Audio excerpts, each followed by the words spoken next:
Terus riyen wonten cerita udan niku rahmat. Jadi nak sampean melayu saking udan berarti melayu saking napa? Rahmat. Terus niki terus cara berpikir niku udan niku rahmat. Terus termasuk tobat sing sah niku dawuh Imam Ghazali kon adus nganggo banyu udan sing ceblok langsung. Mergo nak liwat kenteng kadang kentenge iku hasil sumbangan proposal. Terus pun sing langsung mawon, sing liwat plastik pun mboten mandi niku. Mboten mandi niku sing niku mau sama niku. Terus dulu di antara syarat tobat niku dawuh Imam Ghazali niku adus udan sing perawan, maksudnya sing asli ceblok saking putih langit niku langsung sampean nombe. Nak tepak nggih tobat, nak mboten tepak nggih lara niku. Mergi kenapa sholat itu lebih indah ketimbang nikmatal wiqa misalnya, nikmatnya hubungan biologis. Jawabnya ulama itu gini, lucu jawabannya sederhana. Nikmatnya kamu punya anak itu apa? Jawabnya ulama itu lucu. Kalau sakit dia sembuh, kalau hilang dia datang. Saya ulang lagi ya, kalau sakit dia sembuh, kalau hilang dia datang. Sekarang orang tua yang punya anak sakit koma di UGD atau di emergency, itu senangnya tuh mengalahkan kesenangan apa saja. Kira-kira orang yang berhubungan intim atau yang hubungan biologis dengan orang yang sedang anaknya sembuh dari koma, senangnya senang mana? Senang yang melihat anaknya sembuh dari koma. Senikmat apapun hubungan biologis, senang anaknya yang hilang ketemu. Nah, kalau anak ketemu saja orang seseneng itu, apalagi kita di surga. Ketemu zat yang lama kita sembah, yang lama kita rindukan, yang lama kita rindu. Kemudian ketemu di surga. Maka tidak ada artinya surga tanpa melihat Allah Subhanahu wa Ta'ala. Memang harus dijelaskan secara rohani. Akhirnya orang ngerti bahwa nikmat tertinggi di surga adalah melihat Allah Subhanahu wa Ta'ala. Karena kalau anak-anak muda mungkin protes, ya enggak, ya enak kumpul sama widadari gini-gini. Wah itu kan yang trauma bojone jelek gitu. Wah itu yang bojone jelek mesti kesusu masuk surga karena itu sudah jelek, cerewet, nggak mati-mati kan gitu. Terus dia ingin masuk surga mesti niate welek, mesti pikiran pertama itu kumpul widadari. Tapi ada ulama yang bikin analogi tadi, misalnya istri kamu cantik, kemudian anak kamu sakit, koma. Hubungan dengan istri sama dengar berita anak kamu sembuh, seneng mana? Seneng anak sembuh. Sama anak yang hilang, seneng mana? Anak yang hilang ketemu. Maka terus ulama bisa menjelaskan itu. Kalau orang ketemu anaknya seseneng itu, apalagi ini ketemu Tuhannya yang bertahun-tahun disembah, kemudian tidak pernah melihat. Di surga itu nanti kita melihat Allah Subhanahu. Makanya Allah begitu bangganya mempromosikan surga. Surga itu apa? Surga itu wujuhu yauma idzin nadhirah ila rabbiha nadhirah, yaitu wajah-wajah berseri-seri dan melihat. Itu tanpa dijelaskan seperti ini Anda akan janggal, enaknya di mana? Tapi setelah dijelaskan detail gini oleh ulama, maka kita akan tahu an-ni'matul uzma sing enggak ada perbandingannya adalah nikmat masuk apa? Surga karena melihat Allah Subhanahu wa Ta'ala. Ya jadi saya berkali-kali pokoknya minta sekali, hadil umat harus umat yang rasional, terutama dalam mengemban tauhid. Karena tauhid ini yang disebut kalimah. Sampai Allah mengistilahkan kepada Nabi Ibrahim itu waja'alaha kalimatam baqiyatan fi aqibi. Kalimat tauhid adalah kalimat yang akan abadi di anak cucunya Nabi Ibrahim. Baik anak cucu yang karena gen, mau anak cucu yang karena sebab, yaitu santri dengan kiai. Dan itu caranya gimana? Umat Islam jangan berhenti belajar mantek.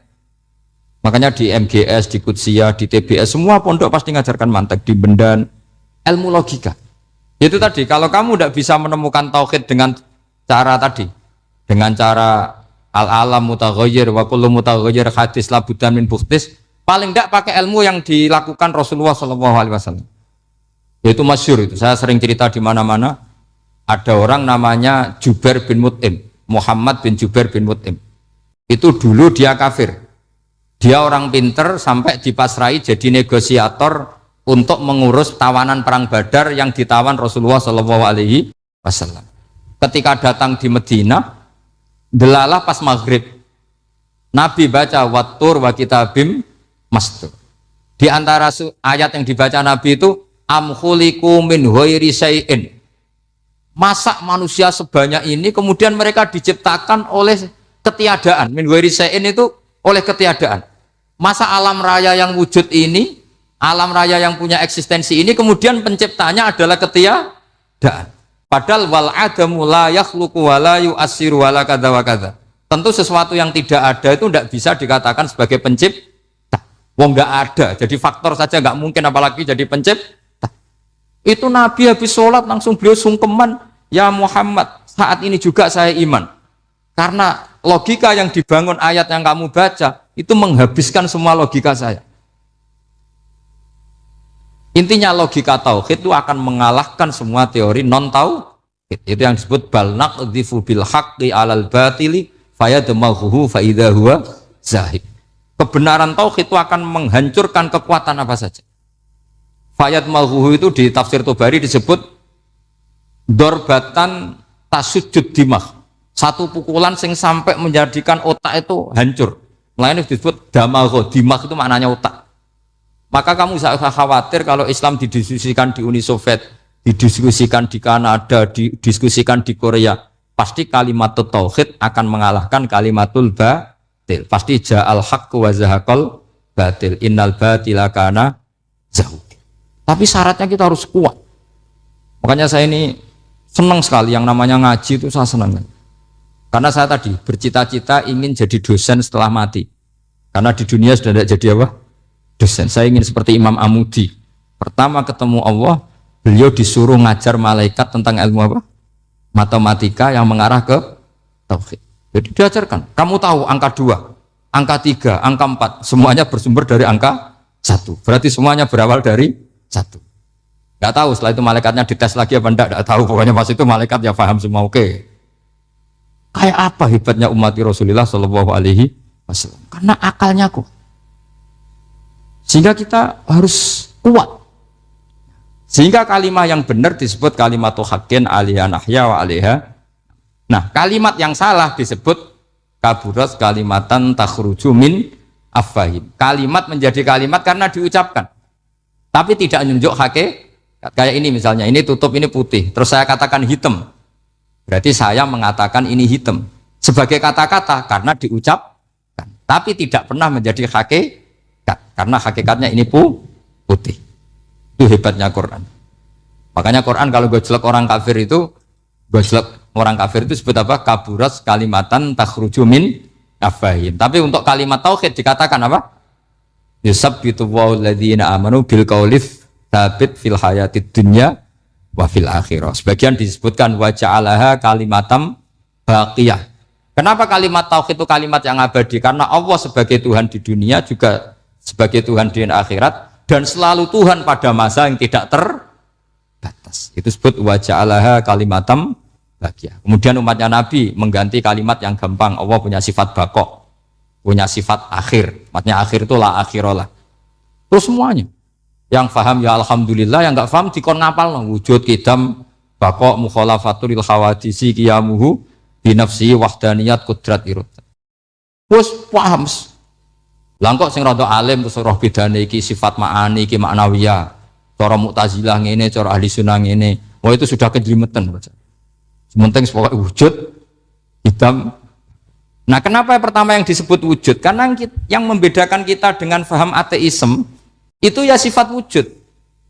Yaitu mereka mengatakan alam raya ini dimulai dari ketiadaan. Wah itu akal mana saja itu nggak bisa nerima. Masa ketiadaan menciptakan sesuatu yang ada.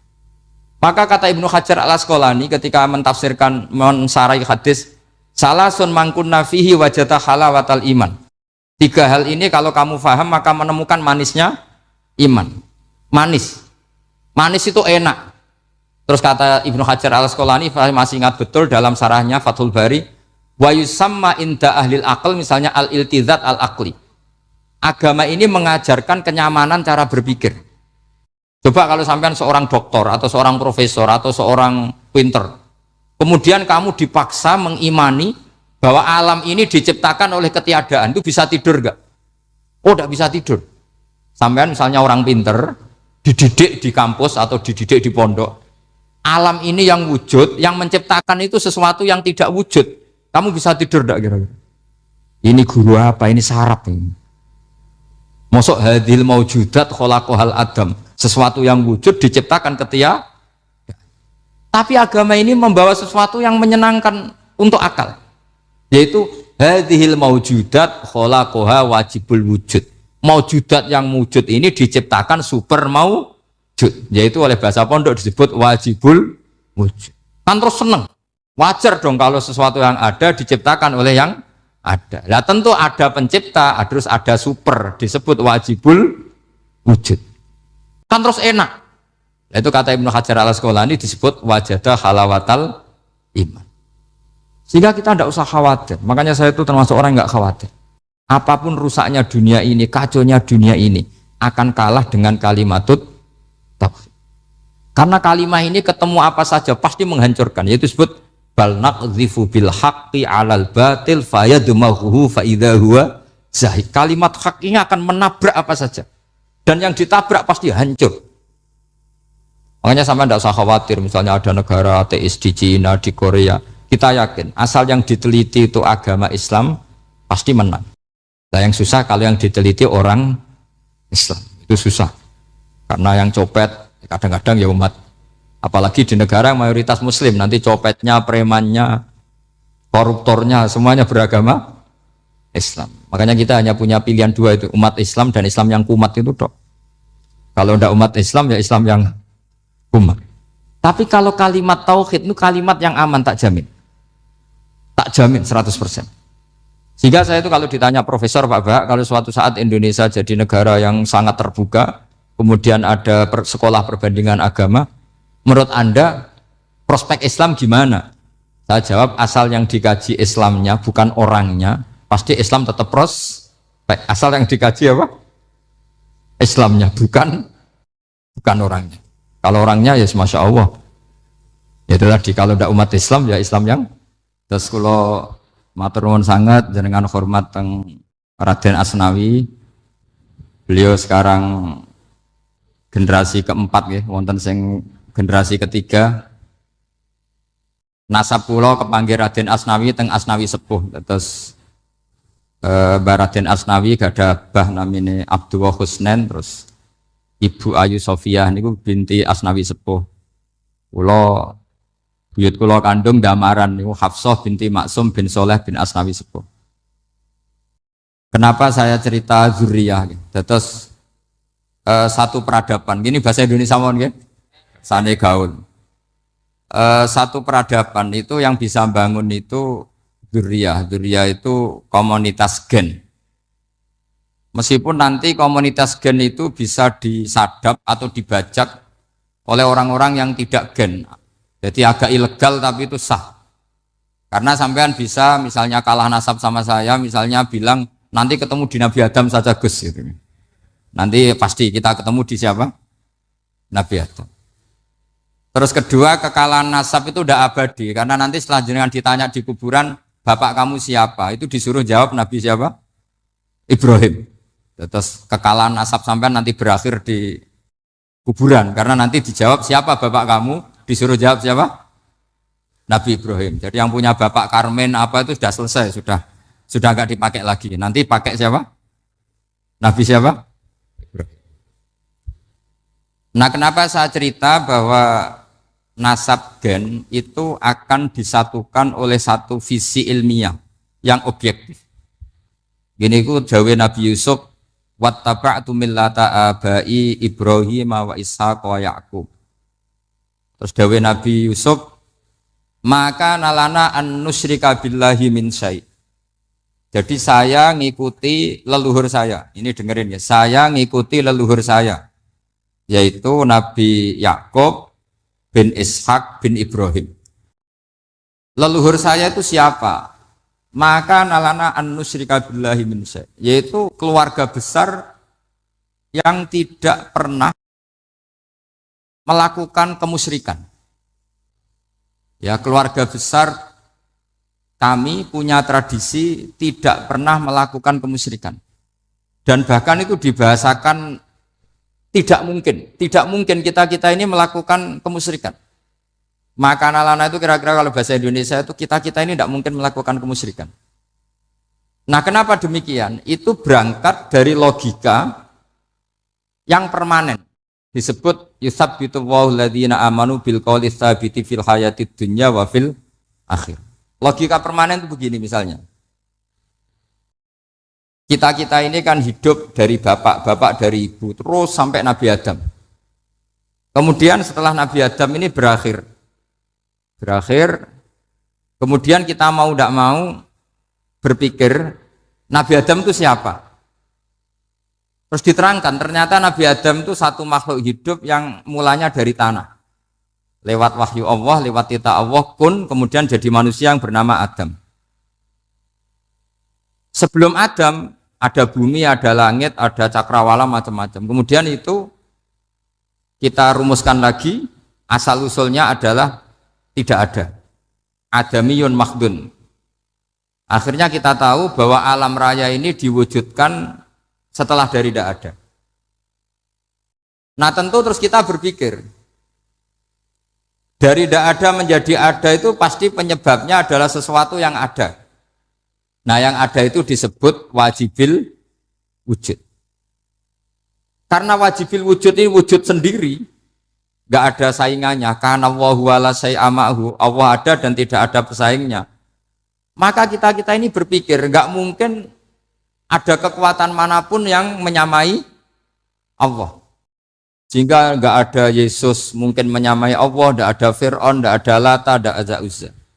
Makanya disebut maka nalana an nusyrika billahi min syai'. Kita ini tidak mungkin melakukan kemusyrikan. Sama nggak usah tanya saya, Gus, tapi orang menjadi musyrik itu kan mungkin. Jawabannya itu tetap nggak mungkin. Kemusyrikan itu satu teori yang nggak mungkin. Tapi kalau orang musyrik itu mungkin. Memang agak dilipat. Tapi karena kita kenal Raden Asnawi itu dari situ, ya. Kita punya banyak kitab beliau. Mungkin saya termasuk pernah dulu yang membawa kitab beliau banyak ke Korea. Saya itu beli pesolatan tuh bukan 1-2 sampai 2 kerdus, 3 kerdus. Itu mulai dulu, mulai saya ngiai sampai sekarang. Tak bawa ke Sragen, ke Solo 3, termasuk tak bawa ke Korea. Jadi mungkin ya ini GR saya ngaji di sini itu barokahnya jualan pesolatan. Tapi bukan jualan yang cari laba enggak, karena tak gratiskan, tapi itu dagang akhirat lah kira-kira gitu. Jadi kalau saya masuk neraka kita era pantas bakul pesolatan kok masuk neraka gitu. Kayak itu enggak pantas itu. Karena saya termasuk orang ya yang cara berpikir itu optimis. Dulu di sini ada orang alim alama namanya Raden Asnawi. Terus kemudian sejarah agak berpolemik, ada mengatakan beliau itu muridnya Syekh Nawawi, ada mengatakan tidak. Apapun itu yang saya yakini adalah beliau ya saling istifadah lah, saling bermanfaat bagi Syekh Nawawi Banten. Saya punya catatan sejarah banyak tentang Raden Asnawi karena guru-guru kita itu akan ketemu di Syekh Nawawi Banten. Yaitu kita tahu misalnya saya ngaji Mbah Mun ngaji Mbah Zubair misalnya ngaji Syekh Fakih Mas Kumambang, ngaji Mbah Mahfud, terus ngaji Sayyid Abi Bakar Sato, terus ngaji Sayyid Zaini Dahlan. Kalau keluarga sini mungkin misalnya Gus Hafid, Mbah Niam, Mbah Zuhri, terus Raden Asnawi. Raden Asnawi kita tahu nikah dari istri mudanya Syekh Nawawi, yaitu Nyai Hamdana. Saya sering diceritani Mbah Mun, terus Nyai Hamdana punya anak yang namanya Zuhriyah dari Syekh Nawawi. Kemudian setelah dinikahi Raden Asnawi punya anak namanya Zuhri, Minan, Niam, terus sampai ke Gus Hafid, Hafid bin Niam. Kenapa saya cerita ini? Karena kealiman itu adalah sesuatu yang dibanggakan Allah. Imam Amudi itu ulama ahli matematika. Jadi ada ulama itu ahli matematika. Dia nggak pernah ngajarkan pesolatan, zakat, sholat, tapi dia ngajar matematika. Kemudian dari matematika itu beliau menjadi ahli tauhid. Sehingga nanti Mungkar Nakir itu gak akan tanya dia marabbuka wa manabiuka, karena dia punya rencana. Yang ngajar tauhid itu saya katanya. Jadi kalau dia malaikat akan marabbuka, pangeran kamu itu siapa? Malaikat malah dilawan. Kamu pernah ngajar tauhid? Saya ini guru tauhid. Singkat cerita, saking keramatnya Imam Amudi, kata Allah, ya Amudi, presentasikan ilmu tauhid yang lewat jalur matematika ke semua malaikat saya. Semua malaikat saya tahu cara berpikir matematis. Karena malaikat itu imannya itu iman mauhibah, karena dia malaikat. Ya iman karena tahu neraka, tahu surga, terus dia iman. Kalau kita enggak, kita iman tuh pakai logika, jadi lebih keren. Loh betul. Malaikat itu ketika bangga, ya Allah, apa ada orang yang imannya di atas kita? Jawabnya Allah ada. Siapa? Ya orang-orang kudus, kata Allah. Kira-kira gitu. Kenapa? Ya betul. Karena kamu iman saya itu wajar, kamu tahu saya, tapi mereka nggak tahu saya tapi iman. Kenapa bisa iman ya Allah? Karena mereka punya logika, punya akal. Akhirnya Imam Amudi disuruh sama Allah presentasikan logika tauhid kamu lewat jalur matematika. Malaikat disuruh dengerin semua, isma'u ya malaikati, ini mimpinya wali. Terus Imam Amudi mulai mengajarkan nisbatul isnaini ilal wahid wa nisbatus salasa wal arba'ah ila ma la nihayatalah, niku binisbatin wahidah, yaitu far'un minal asli wa huwa al wahid. Mbok angka sebanyak apapun 2, 3, 4 sampai 1 miliar itu nisbatnya ke angka 1 adalah nisbatul far'i ilal asli, semuanya berasal dari 1. Maka hadhil awalim atau hadal alam ila ma la nihayatalahu, tetap semuanya ini cabang dari 1, yaitu wujud dari 1, yaitu Allah Subhanahu wa ta'ala. Sehingga semenjak itu ditiru sekian ulama, akhirnya malaikatnya mantuk karena kepastian kalau Allah satu yang diyakini malaikat itu sepasti logika yang dibangun orang-orang manusia ini, padahal tidak ngerti Allah Subhanahu wa ta'ala karena pakai akal. Sehingga di pondok itu orang harus ngerti mantek. Orang mantek itu ilmu yang jelimet tapi menyenangkan. Biasanya sing sinau ambek rokokan, sawangannya kayak filosof. Jadi paling gak agak paham dia alasan. Penting nikmati rokok, tak pikir nikmati pemikirannya, ternyata nikmati rokok.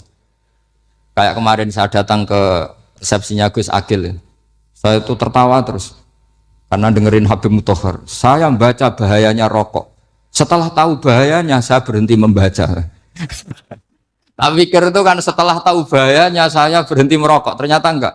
Saya baca bahayanya apa? Merokok. Setelah saya baca, maka saya berhenti membaca, gitu. Bukan berhenti merokok. Itu ilmu kelas tinggi seperti itu harus mantap. Pernah beliau ditegur dokter, Beb, kalau rokok terus nanti mati. Tenang saja, saya masih bawa korek. Dikira itu kan orangnya yang mati, ternyata beliau enteng saja. Santai aja dok, saya masih bawa korek. Jadi saya bukan nyarankan santri rokok, tapi orang rokok itu memang punya logikanya sendiri. Kalau Banafek Hajen itu masih pernah bahasa juga, karena Banafek juga turunan Mbah Mutamakin. Hak, rokok itu haram tau ora? Nak cara kula darani haram sebuti bah. Lah iya, nak haram ya bener aku. Mulane tak obong barang